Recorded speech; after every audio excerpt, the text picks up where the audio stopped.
की मूल समस्या है। चिरकाल से, जब से भी जैव जगत और मानवीय अस्तित्व है, तब से हम सबकी दुविधाएं, दैन्य, नैराश्य, भ्रम, संशय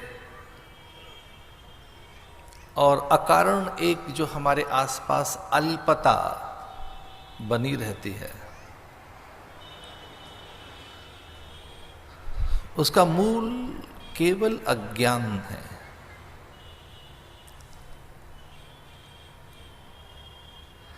और अज्ञानता की कोख से ही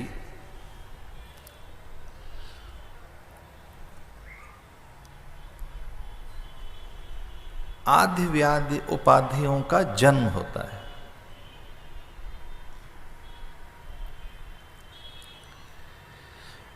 व्यक्ति की चेतना के उत्थान, उन्नयन, उत्कर्ष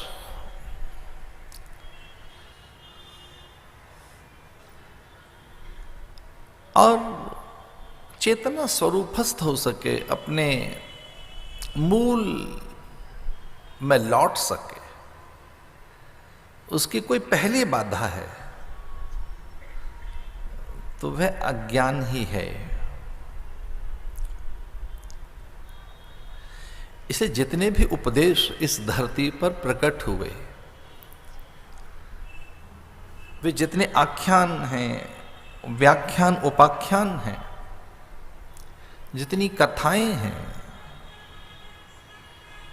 उनका एक ही हेतु है कि अंतःकरण को आलोकित कर दिया जाए। और ये मनुष्य की स्वाभाविक मांग है, पहली मांग है कि वह आलोक या प्रकाश को उपलब्ध होना चाहता है,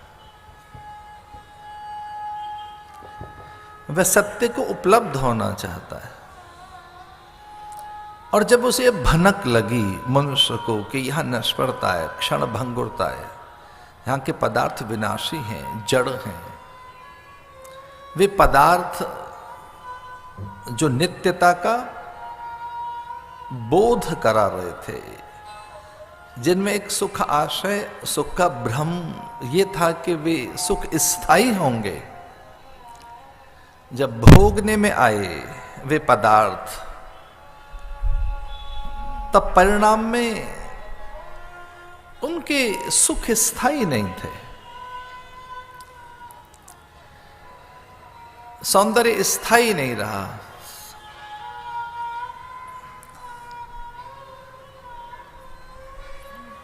तो जिन पदार्थों में, वस्तुओं में, व्यक्ति, दृश्य और घटनाओं में जो आशय था, ये एक भास, आभास था, अथवा एक ये कहीं गहरा आश्वासन था, और एक स्थायी प्रसन्नता का कोई संकेत भी था, तो वे सारे के सारे संकेत, मान्यताएं, आशय, भ्रम ध्वस्त हुए।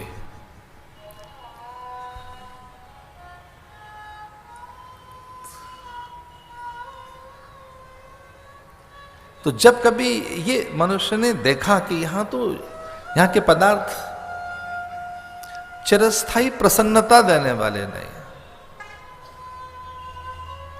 तब उसने सच जानना चाहा, वो यथार्थ की ओर उन्मुख हुआ।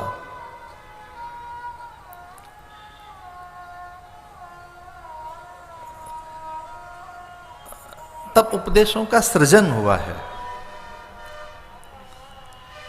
प्राय कथाएं तब प्रकट हुई हैं जब कहीं विकलता है, व्याकुलता है, अशक्यता है, समर्थता है, कोई दौर्बल्यता है, कहीं कोई अल्पता है।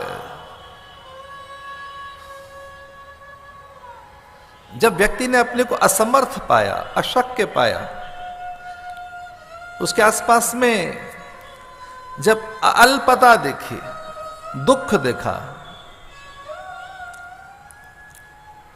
तब कहीं कथाएं आख्यान, फिर कहीं उपदेश प्रकट हुए हैं। वह चतुश्लोकी भागवत में ब्रह्मा कि अज्ञान का भंजन हो, या वो युद्ध के मैदान में अर्जुन के अंतःकरण की दौर्बल्यता से आहत योगेश्वर का अंतःकरण हो, और उसमें एक अकारण करुणा, और फिर वो गीता के उपदेश। तो कहीं एक मोह या कोई एक और दुर्बलता, उसे कोई नाम दे, जब आकर खड़ी हुई है, या व्यक्ति आत्मविस्मृत हुआ है, तब उपदेश का सृजन हुआ है। नष्टो मोहा समृद्धि लब्धा करिष्ये वचन तप। अर्जुन ने कहा मैं समझ गया हूं, नष्टो मोहा स्मृति लब्धा, अब मुझे स्मृति लौट आई है, अब मुझे समझ आ गया है क्या करना है, अब मुझे जानकारी हो गई है। जो विज्ञता है, जो बोध है, वही तो वेद देता है। जानने से तो आशय वेद है, और क्या है। जो दे, बोध दे, प्रकाश दे।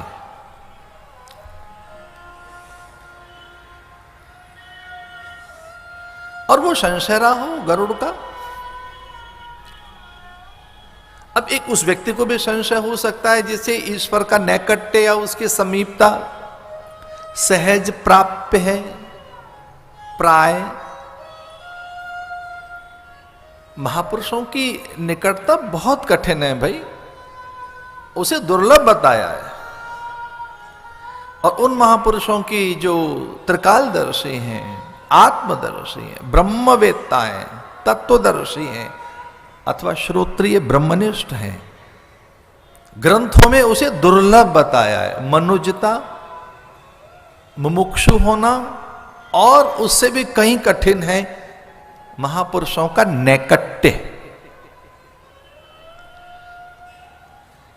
लेकिन उसे तो विष्णु की समीपता सहज उपलब्ध है। गरुड़ को उनके तो स्वभाव से ही वेद ध्वनि पंख से वेद प्रसार होता है। उनके तो स्वभाव में ही ज्ञान है, पर ज्ञान का दंभ, श्रेष्ठता का ये बोध बना रहे कि मैं श्रेष्ठ हूं, मैं विज्ञ हूं, समर्थ हूं, दक्ष हूं, कुशल हूं, निपुण हूं, समर्थ हूं। तो ये बड़ी जड़ता पैदा करता है कई बार कि अब जान लिया है, सब सीख लिया है, अब अध्ययन की आवश्यकता नहीं है, अब तो सब सीख लिया, अब तो सब जान लिया है। तो अब उपदेश की और किसी प्रेरणा की और वे संवेदनाएं अब हमें कोई क्यों दे जिनमें निरंतर हमें कोई सीख दे रहा है। अब सीखें इस समय, अब सीखने की आवश्यकता भी क्या है, क्या आयु रही, अब ये कोई अवस्था है सीखने की।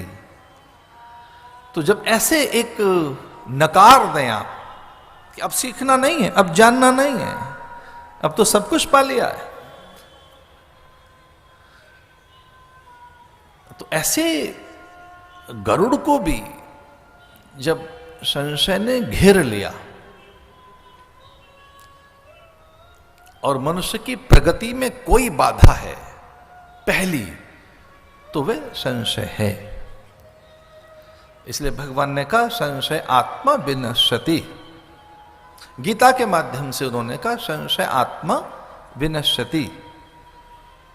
विकास ठहर जाता है, प्रगति रुक जाती है, और वे सारी संभावनाएं भी कहीं खो जाती हैं, और अवसर दिखते नहीं।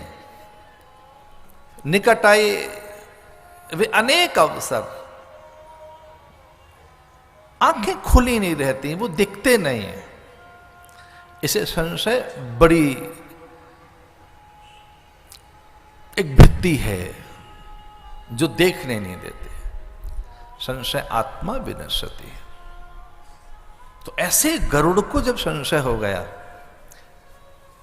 और संशय के कारण ही तो वो काकभूषुंड के पास गए। अब कल्पना कर सकते हैं भारत की संस्कृति, एक उत्तम कोटि का पंछी पक्षी गरुड़ और एक निम्न कोटि के पंछी कौवे के पास जाए।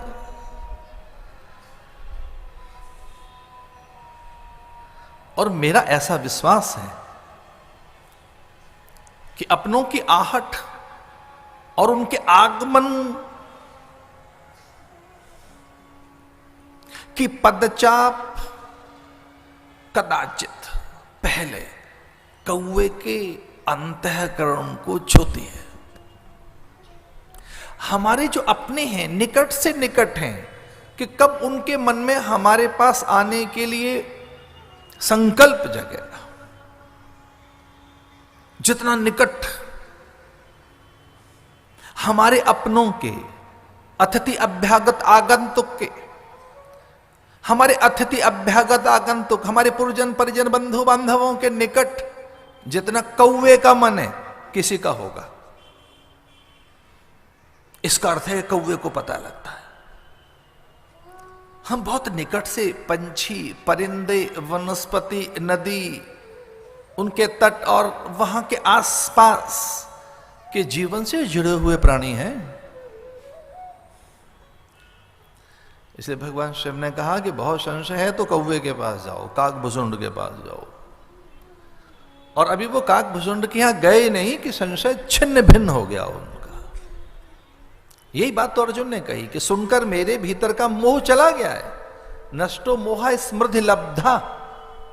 सच मानिए, उपदेश हमें स्मृति देता है कि कब क्या करना है। हम जो भूल गए हैं, उपदेश उसे याद कराता है। हमारी कुछ और प्राथमिकताएं बन जाती हैं, कई बार मूल छूट जाता है। जो करना है उसकी विस्मृति हो जाती है। हमसे साध्य कब का छूट गया होता है। हम तो साधन और उसके संग्रह में ही लगे रहते हैं। नष्टो मोहा स्मृति लब्धा। हे कृष्ण, तुझे सुनकर मेरी स्मृति लौटाई है। और यही बात काकभूषुंड के निकट जाकर गरुड़ ने कही कि अब बस संशय छिन्न भिन्न हो गए हैं, अब याद आ गया क्या करना है। पर शर्त यह है कि हम संवाद कर लें, हमको संवाद करने आ जाए। कथा कुछ और नहीं है, कथा में संवाद होता है, चरित्र से, पात्र से, कथानक से, बिंब से। कथा में हमारे संवाद होते हैं। कथा में हमसे कथा संवाद करती है। और ये संवाद की कला जितनी अधिक हम भारतीयों को आती है, किसी को आती होगी। बहुत पहले कभी चिरकाल में हमने बादल, बयार, आकाश, निहारिकाएं, नक्षत्र, दिशाओं से और धरा के गीलेपन से बातें की हैं। हमें इस ढंग से बातें करनी आती हैं। मेघदूत, आप कल्पना कर सकते हैं कि बादलों उसको कोई पाती भेजे और कहे प्रियतम तक पहुंचाओ। बादल है क्या? एक निपट आर्द्रता, एक गीलापन। और है क्या बादल? गीलापन है बादल, वाष्पपुंज, घनीभूत आर्द्रता। और क्या है जो कभी भी पवन के प्रवाह से और प्रकृति के किसी भी एक उष्ण स्पर्श से छिन्न भिन्न हो जाती है। बादल तो कभी एक जैसे कभी नहीं रहते। बादल तो बिखरते रहते हैं, बटते रहते हैं, खंड खंड होकर टूटते रहते हैं और वे फिर कभी नहीं जुड़ पाते। उनकी कोई आकृति एक जैसी रह पाई? बादलों की कोई सत्ता कभी एक जैसी रह पाई? पर हां, बहुत दूर की सोची, यहां ये सामान्य धरा नहीं है मध्य प्रदेश। यहां कालिदास ने सोचा कि बादलों से बातें होनी चाहिए। अंबर में टकटकी लगाकर और बादल से उसने बातें की, कहा मेरा संदेश पहुंचाना मेघदूत हिमालय नाम नगाधे राज, मेरी बात कह देना। बयार से बातें की हैं, जो पवन एक जगह कभी नहीं रहती, कभी पश्चिम से कभी पूरब से, और चातुर्मास की पवन तो मैंने सन्यासी जैसे देखे बिखरी हुई। चातुर्मास की पवन तो ऐसी है सब दिशाओं में, सब अपनी है, सारी दिशाएं हैं। पवन से बातें की, बादलों से, और जब वो बादलों से बातें करना भूल गया व्यक्ति और अपनी संवेदनशीलता खो बैठा, जब वो बयार से बात नहीं कर सका, जब वो चांद से बात नहीं कर सका, तब उसने कबूतरों से बातें की और अपने मन को उन्हें समझाया, ये पत्र जाकर दे देना। वो खो बैठा था अपनी संवेदनशीलता, वो अपने पावित्र को, वो बहुत जड़ हो गया था, वो भूल गया था कि हमारा संबंध चंद्र से, चंद्रमा मनसो जाते चक्षु सूर्यो अजायत। सच मानिए, चंदा मन का स्वामी है, जो कुछ आपके मन में चंदा को पता है, चंद्र को पता है। इसे प्राय वो द्वितीया हो, तृतीया हो, चतुर्थी, पंचमी, षष्ठी, सप्तमी हो, अष्टमी, नवमी, दसवीं हो, कोई भी चंद्र की कला आपके मन को जानकर प्रियतम आपके स्वामी, सचिव, सेवक और आपके ईश्वर तक पहुंचाने की बात कहती रही है। आज भी जो चंद्र को अर्घ देने के पीछे का मर्म है, वो संदेश पहुंचाने का है। और खो बैठा था व्यक्ति, संवेदनशीलता उसकी क्षीण हो गई थी। बादल, बयार, निहारिकाएं, नक्षत्र, दिशाएं, अंबर के तारे, आकाश गंगा के दूर टिमटिमाते वे नक्षत्र और चंद्र, उसकी कलाएं, सूर्य और उसके प्रकाश से जब वो बातें करना भूल गया, तब कबूतर से बात कि कबूतर जा जा जा, और कबूतर जाने लगा। अब कहां जा, कुछ चित्र तो दिखाया नहीं कबूतर को, कुछ बताया नहीं कहां जाना है, पर कबूतर जानता है कहां जाना है। वहां पहुंचा, पत्र डाला कबूतर ने, और न केवल पत्र डाला, दूसरा पत्र भी उठाया। पत्र की गोपनीयता कबूतर जानता था। जब कबूतर से बात करनी भूल गया आदमी, तब डाकिया आया। अब वो डाकिया कितना प्रासंगिक रह गया है आज, ये तो राम जाने। अब तो छोटे छोटे संदेश हैं, उनकी कतर बौते उन्हें बौना करते रहते हैं, कुछ लिखो बाकी दूसरा समझे। और वो इतने तत्काल हैं, वे प्रतिक्रिया इतनी भीषण है, वे कितनी अधूरी हैं, और निरंतर प्रतिक्रियाएं जो व्यक्ति दे रहा है वो जानता है कि नहीं समझा जा रहा है। हम थक गए बोलते बोलते, दूसरा कितना समझेगा राम जाने। अब स्थिति यह है कि हमें बोलना है, दूसरे की सुनना नहीं है। अब यहां तक पहुंच गए कि बहुत बोलना है, सुनना नहीं है। तो कहां पहुंची आदम जात, सुनना नहीं है, बोलना है, अपनी बात कहनी है, और निश्चिंत हो जाता हमने तो कह दी। तो जब से सुनने की, संवाद की स्थितियां हमसे छिन गईं, जड़ता के कारण, पदार्थों की आसक्ति के कारण, विचार, विवेक, ज्ञान, उपदेश के अभाव के कारण, तो स्थितियां ये बनी है कि हमें सुनाना है। और अगर किसी को सुनना भी है तो उत्तर देने के लिए सुनना है, ये ध्यान रहे, प्रतिक्रिया देने के लिए सुनना है। अगर हमें सुनना भी है किसी को, तो प्रतिक्रिया देने के लिए, उत्तर देने के लिए, समझने के लिए नहीं। पर कथा की एक शर्त है कि आपको सुनना है। और जो बहुत बड़े थे वो नहीं सुन सके थे, कुछ नहीं सुन सके थे, और उस समय भी नहीं सुन सके वो जब शिव उन्हें सुना रहे हैं। एक अधिकारी है जो सुनना चाहता है, तो किसी एक अधिकारी ने सुनकर अमरत्व को प्राप्त कर लिया, शिवत्व को प्राप्त कर लिया, अपनी सत्ता और अस्तित्व को अनुभूत कर लिया, वो सत्य को और ईश्वरत्व को उपलब्ध हो गया। तोता, सुख। तो कल्पना तो करके देखो, कथा तोते के साथ जुड़ी है,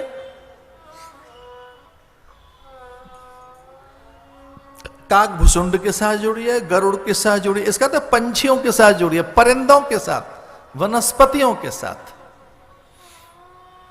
तो ये कालजयी मृत्युंजयी संस्कृति, भारत की संस्कृति इतनी महान है कि न केवल ये ऋषियों के मुंह से गाई गई है, और शिव भी ये बात स्वीकार करते हैं कि मैं कभी कभी बहुत अज्ञात रूप से काकभूषण की कथा सुनने जाता हूं, चोरी चोरी।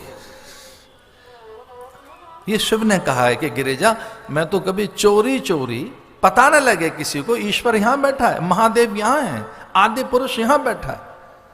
कथा का रस ही ऐसा है भाई। वो कहते हैं जो रस लेने के लिए मैं कभी कथा सुनने जाता हूं, और कौवा कथा सुनाए और शिव को रस आए, इसका अर्थ यही है कि राम रस है ही ऐसा कि कोई सुनाए। इसका अर्थ है गुड़ कोई दे, मीठा है गुड़।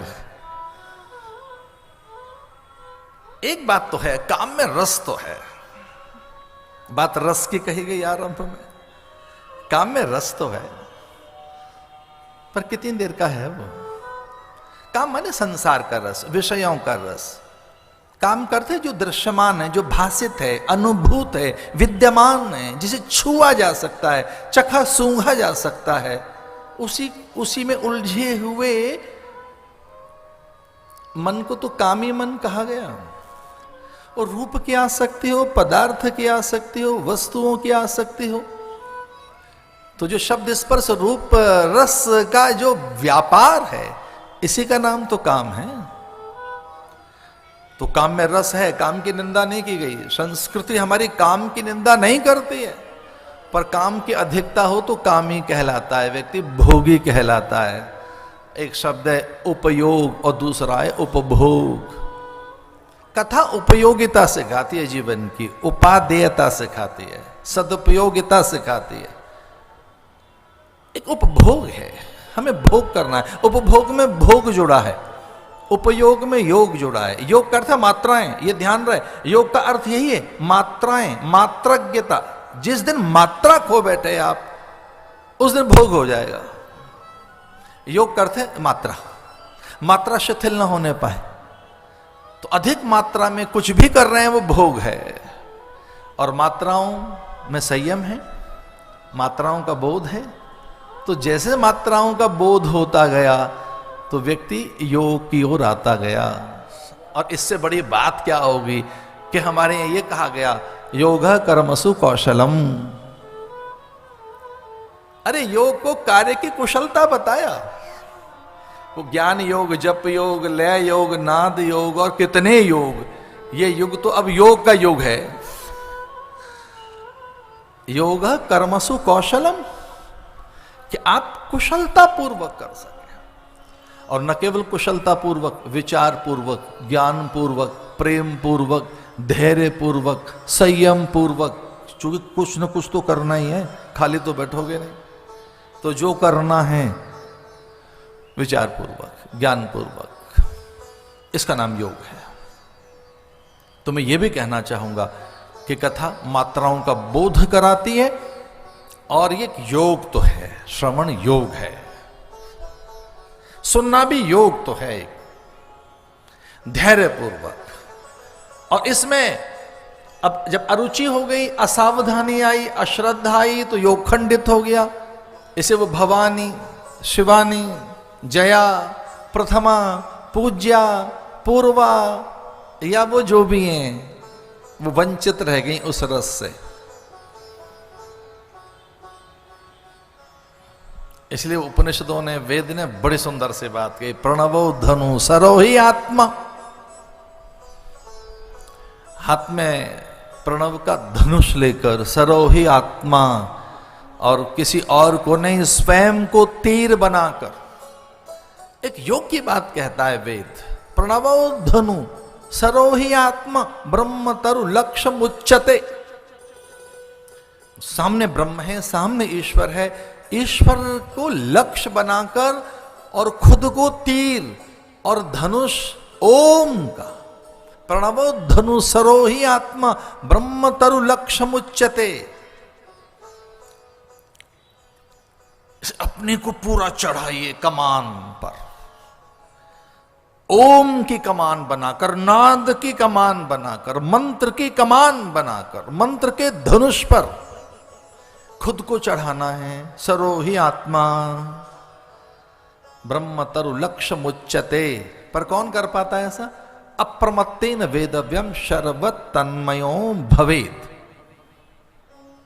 जो तन्मय है, अप्रमत्त है, एकाग्र है, ऐसा वो कर पाता है। मुझे एक छोटी सी बात कहनी है। एकाग्रता बड़ी उपलब्धि है,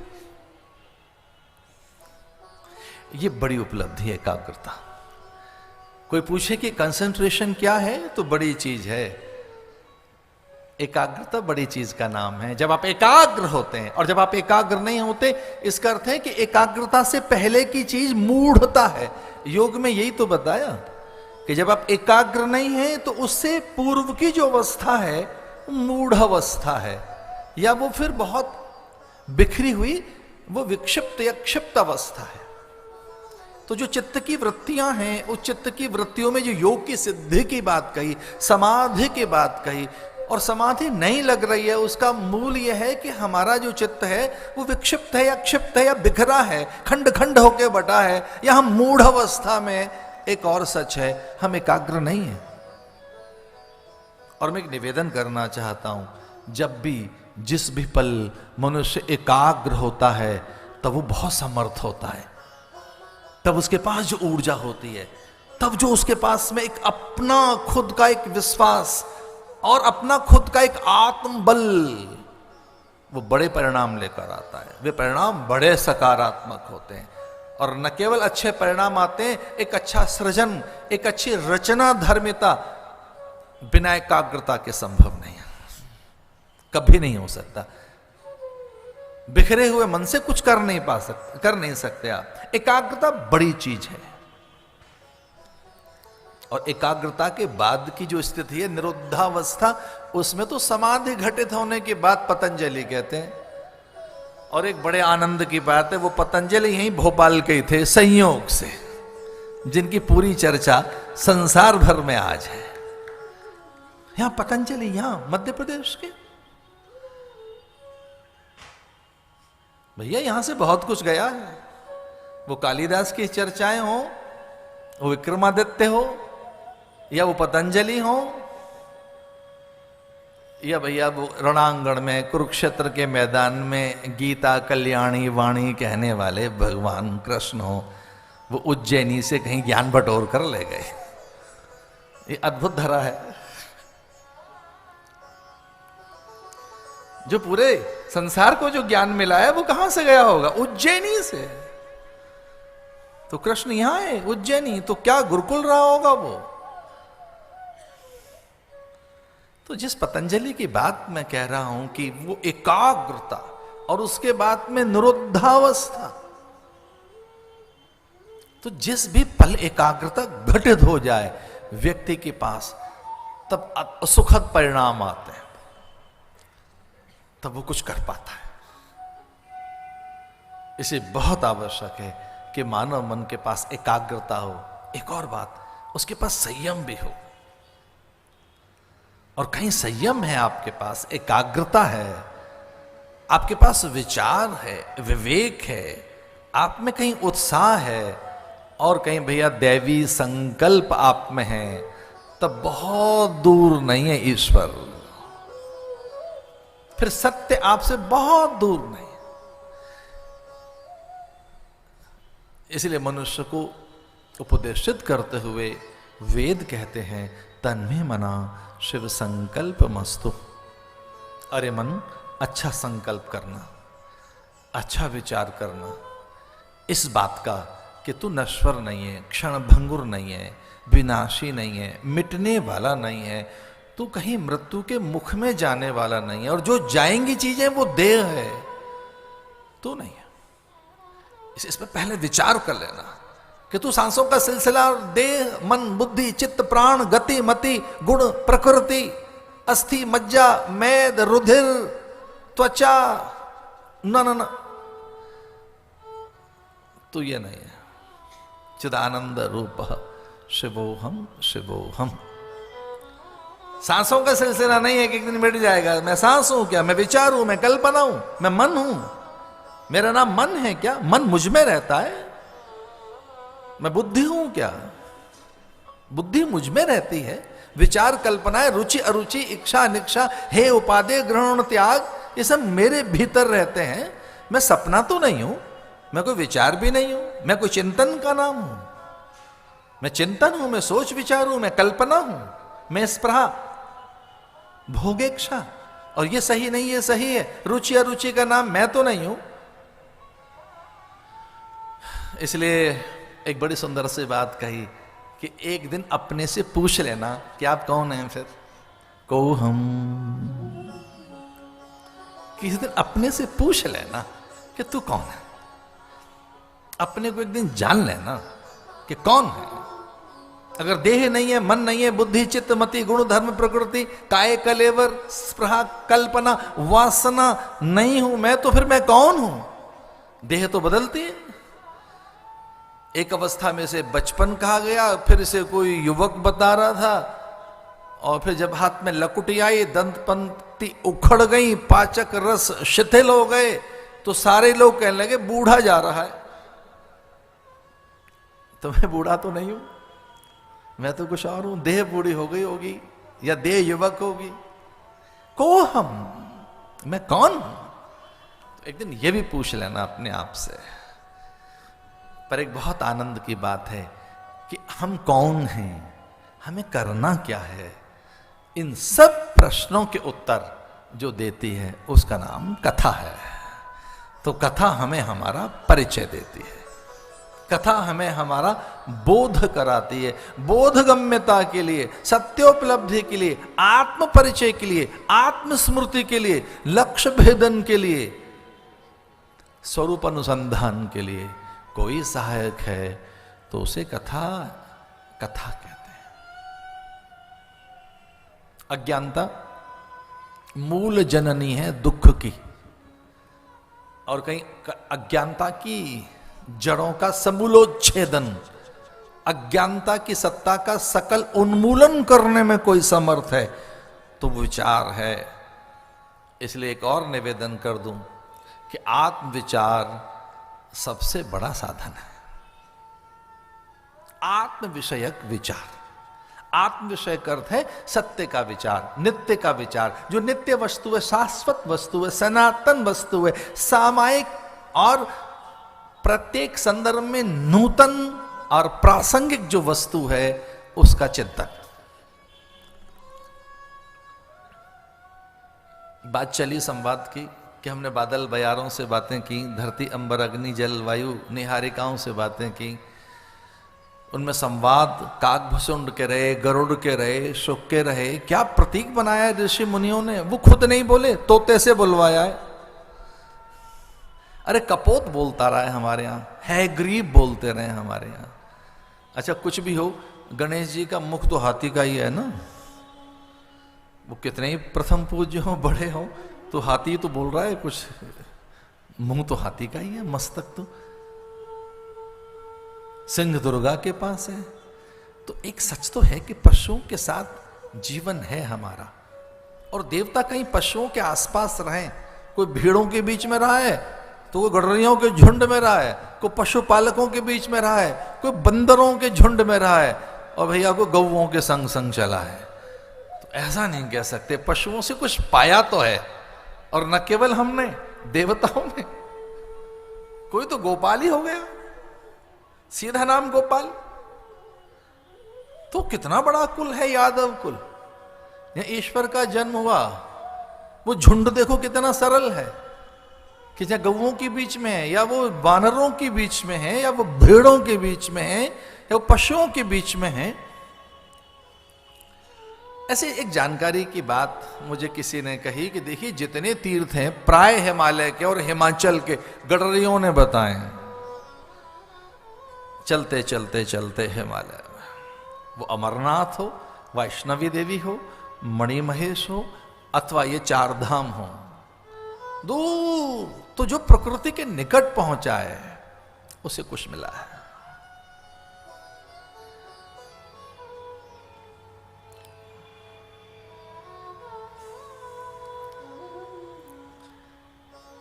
कथा सकारात्मक विधेयक विचार दे सके,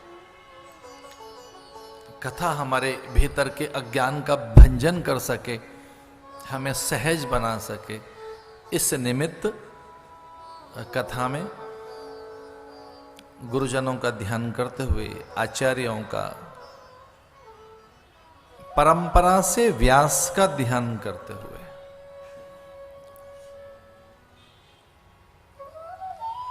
और एक अद्भुत बात कही गुरु के लिए, अखंड मंडलाकारम व्याप्तम ये न चराचरम तत्पतम दर्शितम ये न।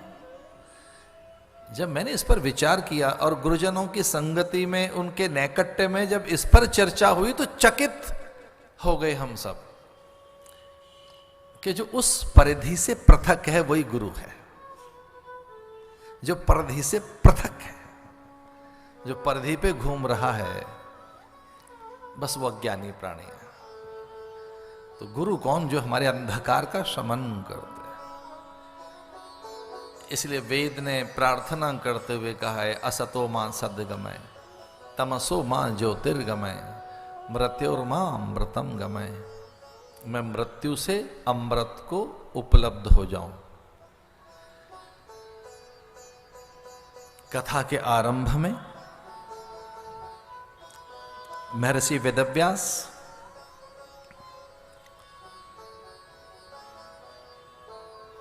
पहले श्लोक की रचना करते हैं, जो बहुत ही अद्भुत है।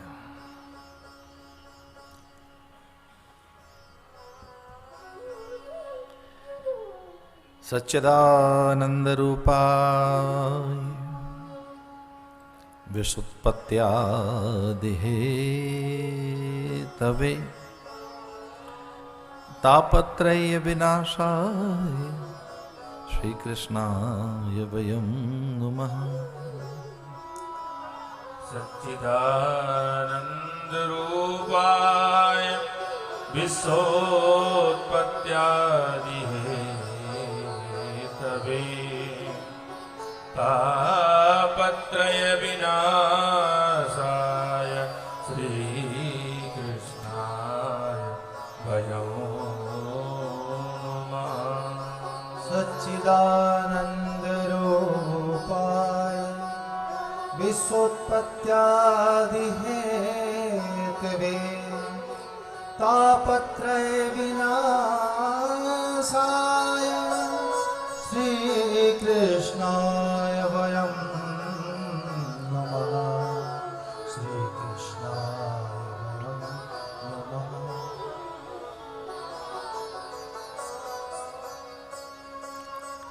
भागवत का पहला श्लोक है ये।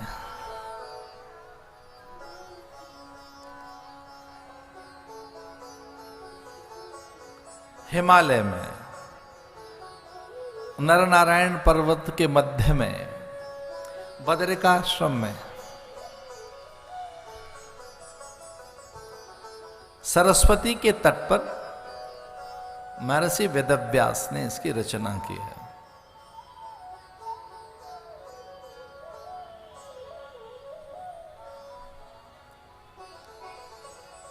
इसे लिखा है उन्होंने, गाया है उनके पुत्र ने।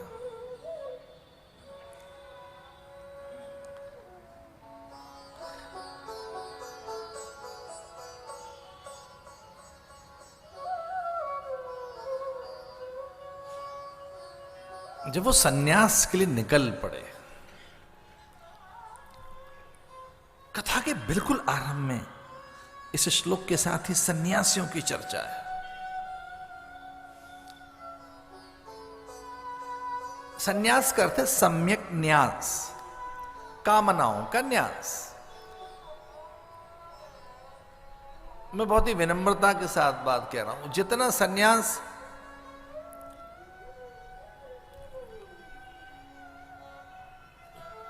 मैंने घटित होते देखा है, उसकी मैंने कभी कल्पना भी नहीं की थी कि 3.5 लाख 4 लाख सन्यासी मुझे बनाने हो जाएंगे, लगभग इतने,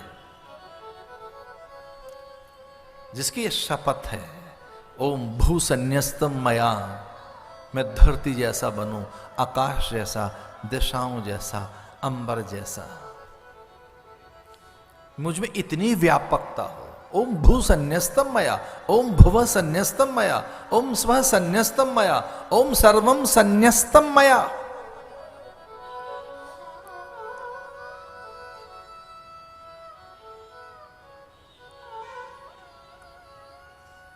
सन्यास घटित होने की चीज है, ओढ़ने की नहीं है, लपेटने की नहीं है।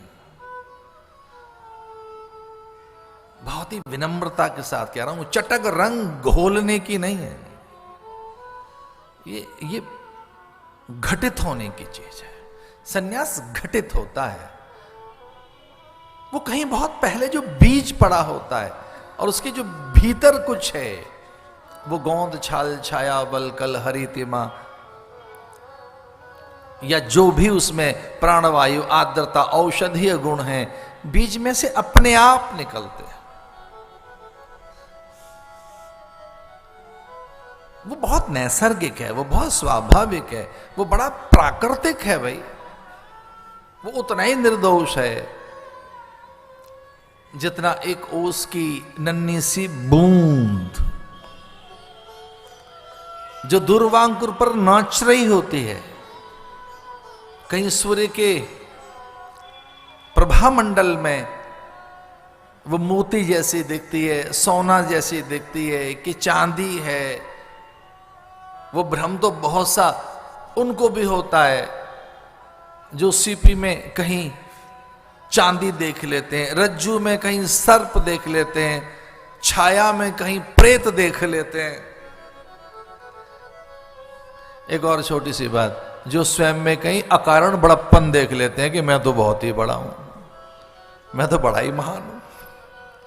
कई बार बड़ा भ्रम पैदा हो जाता है व्यक्ति को, पता नहीं किस एंगल से देख रहा है कि अपने को बड़ा दिख रहा है, पता नहीं किस ढंग से खड़े होकर कहां से देख रहे हैं आप अपने को।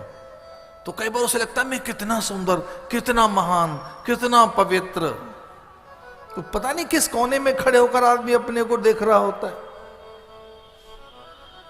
वेदांत ने बड़ा अच्छा उत्तर दिया है कि हाँ, एक तो सच है, ईश्वर में भीतर ईश्वर का वास है, आप में एक अविनाशी तत्व है, कहीं वो दिखाए फिर तो बात कुछ और है।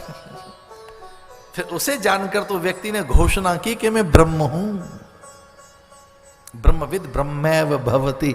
उसे जानकर तो व्यक्ति ने घोषणा की अहम ब्रह्मास्मि तत्त्वमसि प्रज्ञानम ब्रह्म आयम आत्मा ब्रह्म। उसे जानकर तो आदमी ने घोषणा कर डाली सोहम। और पूछा लोगों ने इसका अर्थ क्या है कि वही मैं हूं। तो ज्ञान ये तो है कि आपको आपके अस्तित्व की विराटता का बोध कराता है, पर देह धरातल पर कहीं आप सिद्ध कर दें अपने को और घोषित कर दें कि मैं बहुत बड़ा हूं, ये कुछ और बात है। सन्यास बहुत निर्दोष वस्तु का नाम है। और जब महर्षि वेदव्यास को लगा कि मेरा बेटा सन्यास होकर निकल पड़ा, सन्यासी होकर, तो चिंतित हो गए कि ये घटित होने वाली चीज नहीं है, बहुत कठिन है ये। पीछे पीछे दौड़े अपने पुत्र के। ये बिल्कुल भागवत के आरंभ के जो बिल्कुल श्लोक है वहां की कथा है ये, कि बस आरंभ की, कि अपने पुत्र के पीछे भाग रहे हैं वो निर्द्वंद, निर्वैर, निश्चिंत, निशंक और निर्भय। क्योंकि जब मैं सन्यास की शपथ कराता हूं साधुओं को, तो अंतिम शपथ बड़ी अद्भुत है। उसका अर्थ यह है कि न तो मुझसे किसी को डर लगे और न मैं किसी से डर जाऊं। मुझे किसी से भय न लगे। अभयम सत्व संशुद्धि, ये गीता का भी उपदेश है। क्योंकि आप जानते हो अभयता बड़ी सिद्धि का नाम है। अभयम सत्व संशुद्धि, जो अभयता है बड़ी चीज का नाम है कि आप अभय हो जाएं, आप में अभयता आ जाए।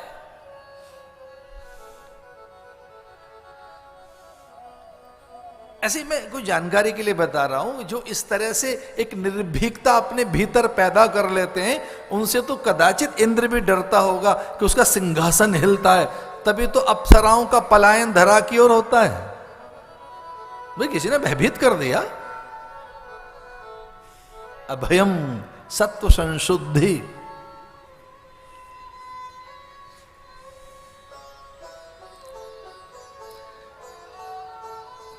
तो पुत्र के पीछे पीछे अप्सराएं स्नान कर रही थीं। सुख की निकटता, एक पदचाप उन्हें सुनाई दिए। वे अकारण ही अप्रसन्न होकर सुध-बुध सी खो बैठी और उन्हें लगा कि ये कौन हो सकता है? क्या ब्रह्म का आगमन हो गया? ये जो आहट है ये ईश्वर की है क्या? इतनी निर्दोष, इतनी पवित्र, इतनी सहज, इतनी रसीली, इतना आनंद। और सच मानिए ईश्वर में आनंद तो है, रस तो है, तो रूखा सूखा नहीं है। जो ये कहते हैं कि वेदांत बड़ा रूखा है, ऐसा नहीं है। वेदांत में बड़ा रस है। भगवान शंकराचार्य ने तो सच्चिदानंद की बात कही, ब्रह्मानंद की बात कही। और हाँ, गुरुजन भी ब्रह्मानंद में रहते हैं। ब्रह्मानंदम परम सुखदम। अप्सराएं स्नान कर रही थी, निकली, दौड़ी, और कुछ देर हो गई उन्हें, क्योंकि जिस ढंग से सुखदेव निकल रहे थे वो अपलक निहारती रहीं और बस उन्हें कुछ और नहीं सूझा, वहां की धूल लेकर और अपने अंगराग की तरह से लगाने लगे मस्तक पर। अंगराग, वे धूल धूसरित हो गई। एक निर्भीक, निर्द्वंद, निर्वैर, निश्चिंत, निशंक कोई एक ऐसा, जब उधर से महापुरुष निकला।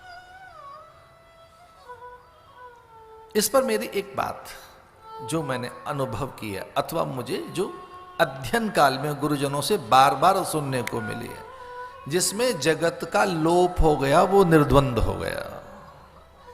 जिसमें से जगत खो गया है, जिसके भीतर से सांसारिकता चली गई है, विषयासक्ति खो गई है, पदार्थों का आकर्षण मंद हो गया है, भौतिकीय तिलस्म जिसका टूट गया है, उसके आनंद का कोई पारावार नहीं। तो जिसका भौतिकीय तिलस्म टूट गया है, जागतिक आकर्षण जिसके मंद हो गए, वो निर्भीक हो जाता है। तो उसे देखकर वो आनंदित हो गई। ब्रह्मानंदम, परमानंदम, नित्यानंदम, सहजानंदम। कथा का पहला शब्द ही सच्चिदानंद है। कथा का जो पहला शब्द है वो सच्चिदानंद है, वो ब्रह्मानंद है, वो नित्यानंद है, अखंडानंद है, रसानंद है।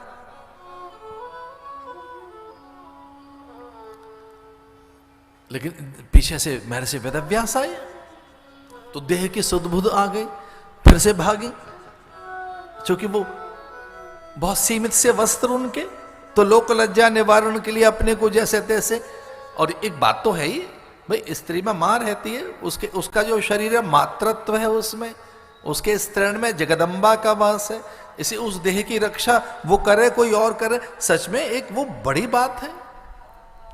तो अपने देह की रक्षा के लिए दौड़ी, कुछ छिप गई लताओं में, पातियों के पीछे, वृक्षों की ओट में। और तब महर्षि वेदव्यास ने बात कही कि वो युवक, और उसे देखकर आप बाहर निकल आई, और मैं बूढ़ा, मुझे देखकर छुप रही आप।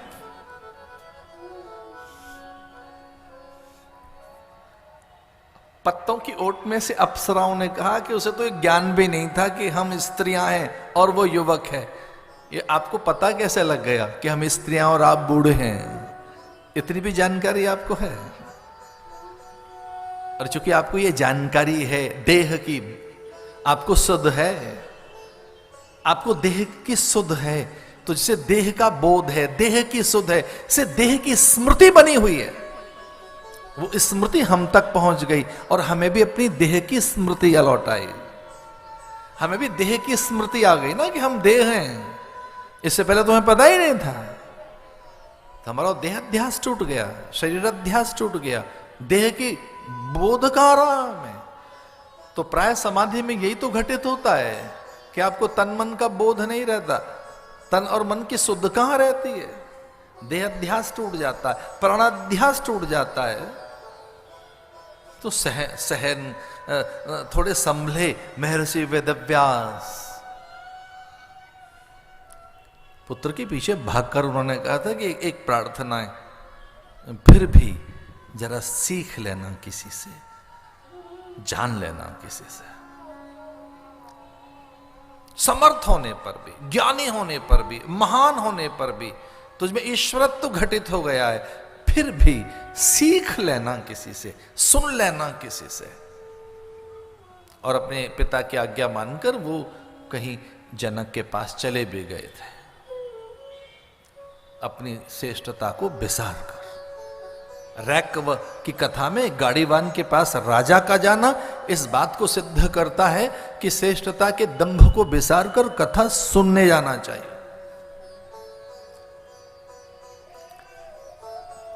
सच्चिदानंद रूपाय,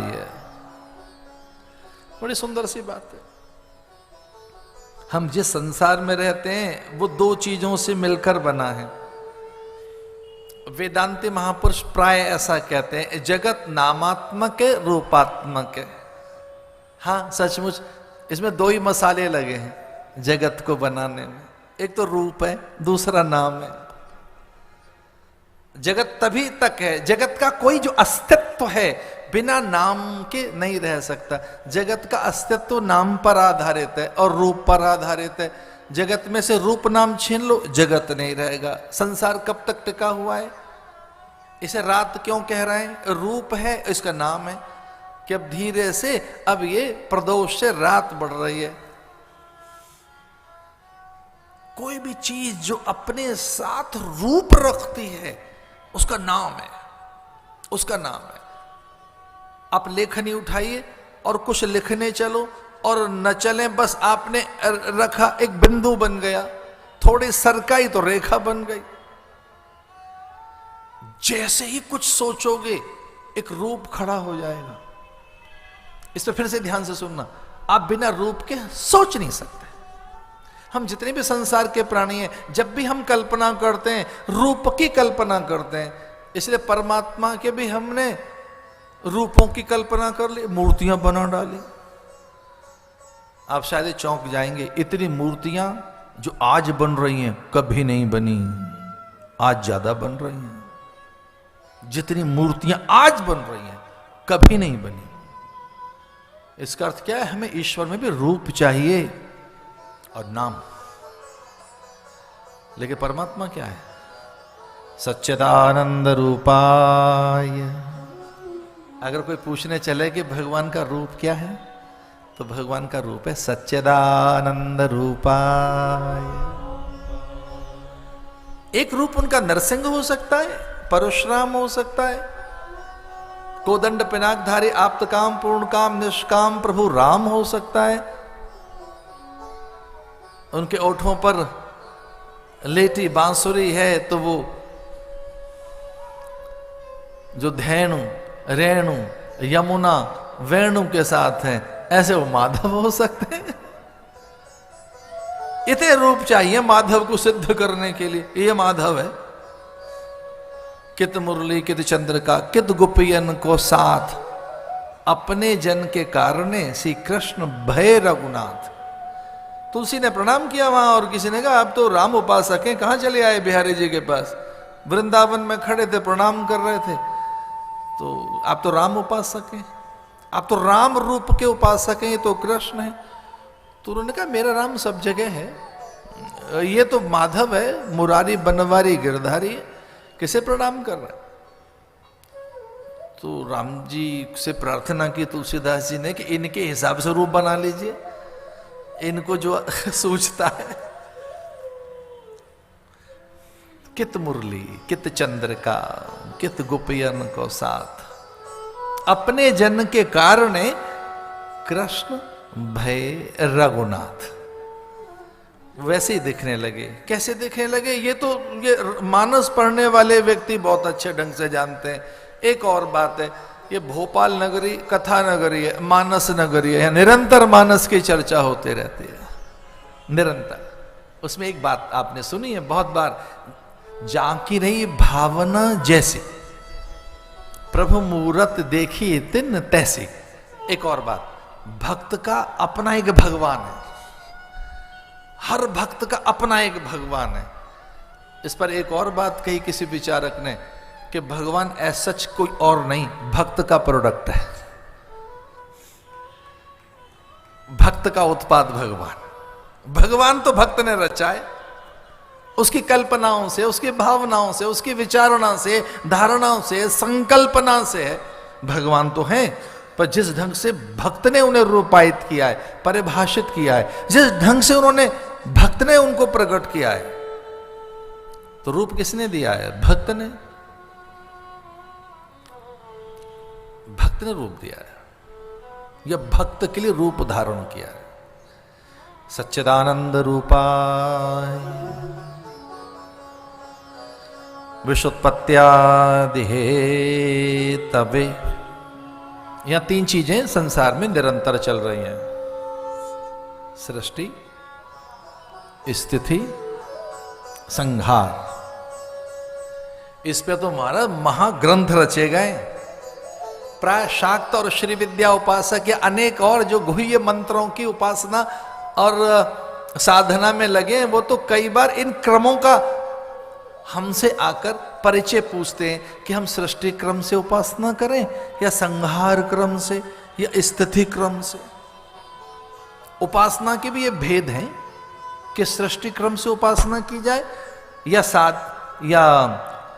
स्थिति क्रम, और एक है संहार क्रम। निरंतर ये तीन चीजें चल रही हैं। यहां जन्म है और जन्म के साथ विकास ह्रास है, और तीसरा अंत है। यहां संसार में ये निरंतर चीजें चल रही हैं, और इनको इस तरह से इनकी गणना और इनके प्रकार या इनको कोई एक क्रम देना चाहें तो ये चार चीजें हमेशा दिख रही हैं। नंबर एक कि यहां जन्म है, फिर दूसरा उसका विकास है, फिर तीसरा उसमें ह्रास है, और चौथा अंत है। इसलिए एक जन्म के साथ विकास, और विकास के साथ ही एक चीज जुड़ गई, ह्रास। कली का कौमार्य विकसित हुआ फूल, और फूल अब पूरा गंध सुगंध मकरंद, उसमें सौकर्यता सौरस्यता, उसमें पूरी की पूरी अपनी एक आभा शोभा, और लो अब झड़ने लगा वो। ये क्या है? ह्रास। अब सारी पत्तियां बिखर गई, खाद में मिल गई। ये क्या है? अंत। यहां पर ये चीजें विकास, उसके साथ ही ह्रास है, फिर अंत है। एक किसी विचारक ने पूछा, अगर चार चीजें यहाँ, एक है जन्म, दूसरा है विकास, तीसरा है ह्रास और चौथा है अंत, तो अंत के बाद क्या है? तो विचारक कहते हैं अंत के बाद है अनंत। अच्छा, हमारे चेले भी अजीब तरीके के होते हैं। ये चेले माने कई तरीके के सच मानिए अद्भुत। अब एक गुरु ने दीपक जलाकर अपने शिष्य से पूछा कि बेटा ये प्रकाश कहां से आया है? दीपक जलाकर पूछा शिष्य से गुरु ने, बेटा ये प्रकाश कहां से आया है? तो चेले ने दीपक बुझा दिया और कहता है, गुरुदेव ये कहां चला गया? अजीब किस्म के शिष्य होते हैं। गुरु ने तो दीपक जलाया, इसमें जिज्ञासा जगे प्रकाश के लिए, आलोक के लिए। दीप जलाकर गुरु ने पूछा कि बेटा ये प्रकाश कहां से आया है? तो दीपक बुझाया चेले ने और कहा, गुरुदेव पहले ये बताओ गया कहां? तो गुरु ने कहा, जहां से आया था वहीं गया। कहां गया? बोले अनंत से आया था, अनंत से आया था। कहां चला गया? अनंत में चला गया। इनफाइनाइट, अनंत। इसलिए भगवान की प्रार्थना करते हुए ऋषियों ने कहा, एक नाम बहुत अच्छा है इनका, नमोस्तु अनंताय। भैया आप अनंत हैं, कुछ समझ नहीं आता। हरि अनंत, हरि कथा अनंता। तो ऋषियों के जब बिल्कुल समझ नहीं आया परमात्मा, तो उन्होंने कहा कि हे प्रभु आप अनंत हैं, कोई और छोर तो देखता नहीं, आदि अंत मध्य देखता नहीं, कहां से आरंभ करें, पहले किसे बताएं, आप पहले कहां कैसे हैं, कुछ समझ तो आता नहीं। तो क्या बताया, नमोस्तु अनंताय, हे अनंत आपको प्रणाम है। सहस्त्र मूर्तये सहस्त्र पादा कृष्णोर्वहवे, सहस्त्र नामने पुरुषाय शाश्वते कोटि कोटि कोटि। इसलिए भक्तों ने एक बहुत सुंदर सी बात कही है, अनेक रूप रूपाय विष्णवे